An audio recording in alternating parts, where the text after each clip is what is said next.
We're already proving with archaeological evidence that everything that was written about this temple was wrong. She was a mother. She was a wife. She was a queen. She was a goddess. And we are trying to find out where it lead us. We've always been told that Cleopatra was the most beautiful woman in history, but new DNA studies and forensic reconstructions hint at something far more unsettling. The last pharaoh might have carried a biological danger within herself. For the first time, scientists have analyzed Cleopatra's genetic markers, and what they uncovered is disturbing. It suggests that her greatest struggle wasn't against Rome at all, but against her own DNA. To understand why Cleopatra's genetic analysis has caused such a stir, we have to go back to one person, the Martinez breakthrough, the geometric miracle. For 2,000 years, the sands of Egypt have guarded one particular secret, one that has frustrated historians, archaeologists, and treasure hunters alike. The location of Queen Cleopatra's final resting place.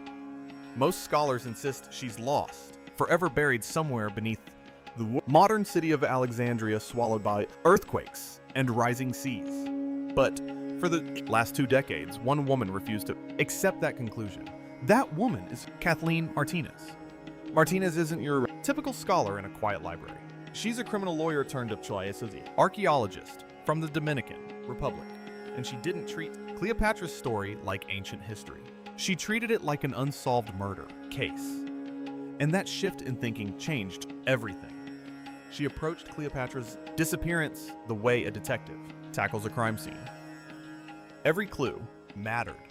Every contradiction had to be explained. While the academic world kept searching in the same places, Martinez dared to look elsewhere. Her profile of the suspect led her 30 meters west of Alexandria to a neglected, crumbling temple known as Taposiris Magna. Then, in 2022, the ground beneath her team revealed something extraordinary, breaking through layers of limestone. Martinez and her crew uncovered something no one expected, a tunnel, but not an ordinary one. This structure is a near-perfect architectural twin of the famous ancient Greek tunnel Ophus, carved deep into solid bedrock. The tunnel stretches more than 4,300 feet, almost a mile, standing 6 feet tall, filled with mud and water and extending straight toward the Mediterranean Sea. Engineers are calling it a geometric miracle. It's the kind of precision construction you don't design for a minor religious site. You don't risk tunneling 40 feet underground through unstable rock unless the destination is critically important. And that's where the next clue comes in. A submerged port discovered off the coast hints that this wasn't just a forgotten temple. It was a major ceremonial center, and according to Martinez, this tunnel wasn't random. It was built to lead to one final extraordinary location. Her theory is simple and chilling.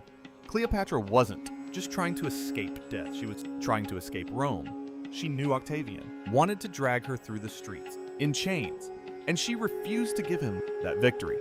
She wanted to lie forever beside her great love, Mark Antony, wanted to be remembered as the earthly form of the goddess Isis.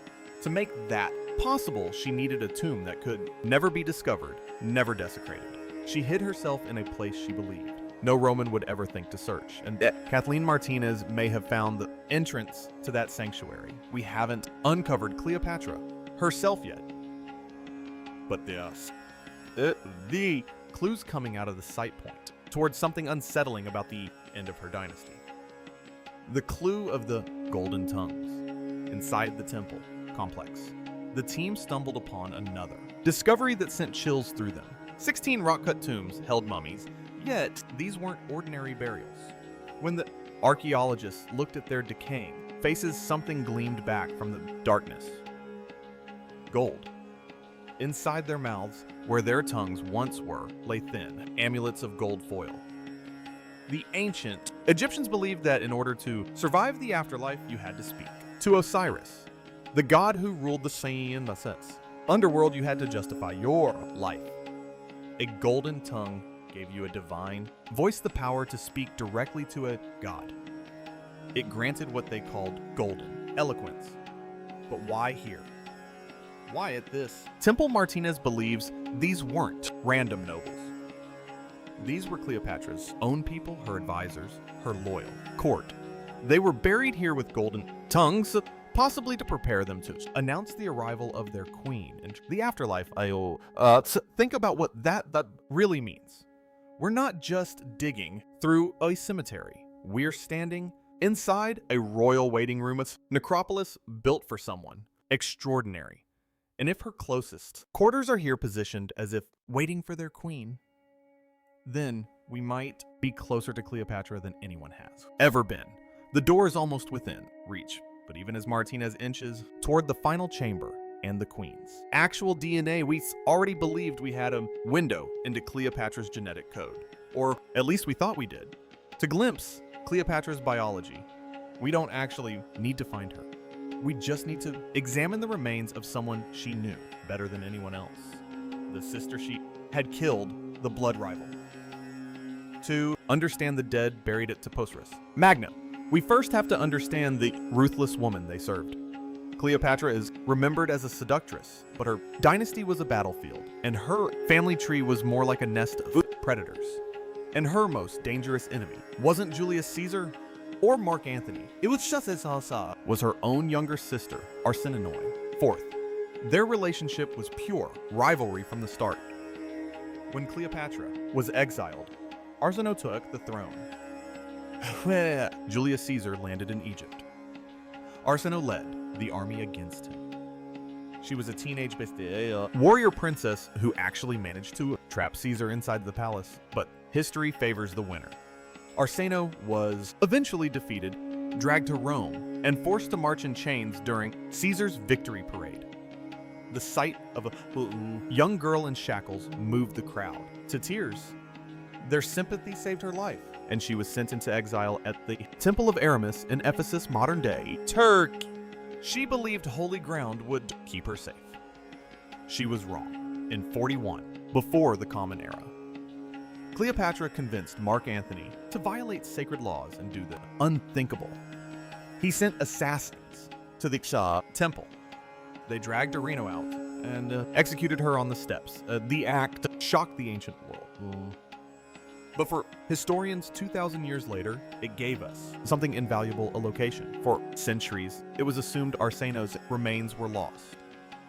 Then, in the early 1900s, archaeologists in Ephesus uncovered an unusual tomb called the Octagon. Inside they found a skeleton, a young person in the right place from the right time period. If the theory was correct, these could be the remains of Arsinoe IV. The timeline fit, the location fit, the age fit, if this really was Arsinoe. Then we had Cleopatra's genetic blueprint. At last, we could answer questions about her ancestry, her health, her lineage, everything. But science has a way of shattering even the best stories. The first attempts to extract the DNA failed. Destroyed by contamination. The bones had been handled and examined too many times. But in 2025, new advanced testing finally gave us an answer. And it wasn't what anyone expected, the African hypothesis. To understand why the 2025 results caused such an uproar, you need to understand the enormous weight resting on the skeleton. This wasn't just about identifying Cleopatra's sister. It was about redefining Cleopatra herself. The controversy began with the tomb. The burial chamber was octagonal, a deliberate architectural choice in the ancient world. That shape pointed to one thing: the Pharos Lighthouse of Alexandria, one of the most iconic monuments of Cleopatra's city. Archaeologist Hilkthur connected the dots. She argued that an octagonal tomb in Ephesus, the very city where Arsinoe was killed, had to belong to the exiled princess. The shape of the structure acted like a stone signature, linking it to the royal family. But the theory didn't stop at architecture. It moved straight into biology. The skull found in 1929 had a chaotic life of its own. It disappeared during World War II, presumed destroyed in the bombings in Germany, until it suddenly resurfaced in the University of Vienna archives in 2022. Fortunately, before it vanished, researchers had taken measurements and photographs. And it was from these old records that Thur made her explosive claim. Based on skull proportions, the individual might have had an African mother. That claim ignited a global firestorm. If Arsinoe had an African mother and she and Cleopatra shared the same father, then Cleopatra herself, long portrayed as purely Macedonian Greek, might have been of mixed ancestry. This idea already had passionate supporters. For years, writers like J. Rogers and Cheek Antio argued that history had whitened Egypt's past. They pointed to the African foundations of Egyptian culture. And in 2023, pop culture amplified the debate when a Netflix documentary cast a black actress as Cleopatra, sparking worldwide discussion. For those who believed Cleopatra was black, the skeleton in Ephesus became the smoking gun, the only tangible evidence that challenged the dominant view that the Ptolemies were a tightly inbred Greek dynasty. But the 2025 study didn't just reassess the skeleton's biology. It shattered the entire racial hypothesis. The cracked mirror. For years, the Ephesus skeleton had been our only reflection, our only physical mirror for imagining Cleopatra's face. Scholars believed they were looking at the bones of a queen's sister. But the new study proved they weren't. Scholars thought they saw African ancestry in the skull. They thought they had finally cracked a centuries-old mystery. But when modern technology re-examined the evidence, the illusion shattered. The breakthrough came in 2022. A team from the University of Vienna, led by anthropologist Gard Weber, located the long-lost skull tucked away in their own archives. It had been sitting there misfiled and forgotten for decades. And this changed everything. They didn't just study the skull they saw inside it. Using micro-CT scans, they built a detailed digital model of the bone structure. Then they drilled into the petrous temporal bone, the toughest part of the skull, a natural vault that can preserve DNA long after the rest of the body has deteriorated. In January 2025, the results appeared in scientific reports, and they revealed something shocking. The skeleton is not Arsinoe. It is not a young woman. It is not an African princess. The DNA revealed a Y chromosome. Cleopatra's supposed sister was a boy, an adolescent boy, somewhere between 11 and 14 years old. And he wasn't just young, he was sick. The scans showed severe developmental deformities. His jaw hadn't grown properly. His skull was twisted and uneven. The results suggest he may have suffered from something like Treacher-Collins syndrome or severe rickets. This wasn't a powerful political rival. This was a child whose face had been reshaped by a tragic genetic disorder. Then came the second shock. Second, his DNA didn't match Egyptian ancestry. It pointed instead to Italy or Sardinia. This discovery opened an entirely new mystery. We thought we were studying the victim of a political assassination. Instead, we were looking at a completely different tragedy. The octagon tomb wasn't a royal burial for an exiled princess. It was a heron, a monument for someone considered heroic or semi-divine. So why was a sickly, deformed Italian boy laid to rest in one of the most prestigious tombs in the ancient world? Was he a scapegoat? A ritual sacrifice? A secret royal child? A hidden mix of Roman and Temic blood, whose existence was too dangerous or shameful to acknowledge, yet important enough to bury with honor far from home? Whatever the truth, the idea that this tomb proved Cleopatra had African ancestry was built on flawed science and hopeful speculation. So where does that leave us? It brings us back to the historical record, and that record is clear. Cleopatra came from the Ptolemaic dynasty, and if you want to understand what she truly looked like, you don't need her DNA. You need to look at the disturbing family tree she descended from. Because while we don't have Cleopatra's genetic code, we know exactly who her parents were. And that truth is far darker than any debate about skin color. The boy in Ephesus may have been a hidden secret. But in Alexandria, the genetic disaster wasn't a secret at all. It was policy. It was the result of what geneticists call pedigree collapse. In a normal family tree, the branches spread outward. 2 parents, 4 grandparents, 8 great-grandparents. The further back you go, the more ancestors you have. But the Ptolemies were not normal. A normal family tree spreads outward like a funnel shortening with every generation. But Cleopatra's family tree didn't open up. It collapsed inward. The Ptolemies were a Greek ruling dynasty in Egypt, obsessed with keeping their power absolute and their bloodline pure. To maintain that purity, they embraced the old Pharaonic tradition of incest. They didn't just marry cousins, they married their own siblings. Historians believe Cleopatra's parents, Ptolemy X-12 and Cleopatra V, were likely full brother and sister. Even their parents were probably uncle-niece or sibling-sibling pairs. It was a dynasty trapped inside a closed genetic loop. Geneticists estimate Cleopatra may have had a coefficient of inbreeding of over 45%. For comparison, the child of two first cousins is around 6%. When royal families in Europe, like the Spanish Habsburgs, reached half that level of inbreeding, the results were catastrophic.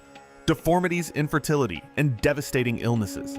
Take Charles the Sick One of Spain, known as the Bewitched.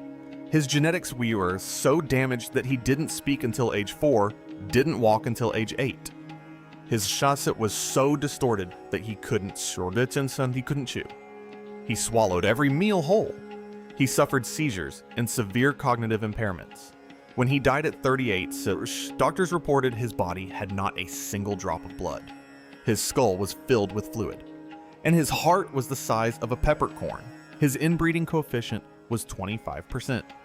Cleopatra was almost double that. Why does inbreeding create such devastation? It comes down to a concept called homozygosity. Normally, your DNA is a conversation between your parents. If one passes down a weak or dangerous recessive gene, the other often contributes a stronger dominant one to counter it. It's nature's built-in safety system. But in Cleopatra's case, there was no safety net. Her parents shared nearly identical DNA. Their recessive flaws matched and multiplied. The same harmful genes repeated themselves like a glitch stuck on loop. There was no healthy gene to override the damage.